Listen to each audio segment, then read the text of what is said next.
High, welcome to mini blog. इथे आम्ही शेंगा फोडायला लागलोय आणि आज मिसळ पाव असल्यामुळे स्वयंपाकाचा जास्त काही ताप नाही.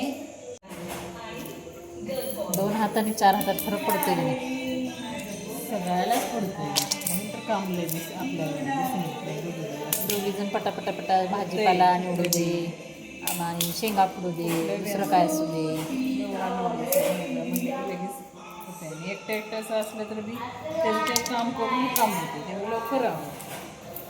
एकटंच म्हणलं की मग झोंबायला लागतं ते.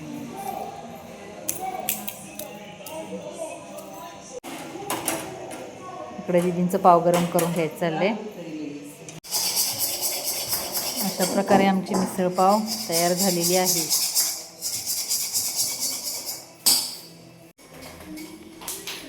कसे झाले मिसळ पाव? मिसळ पाव छान झालं.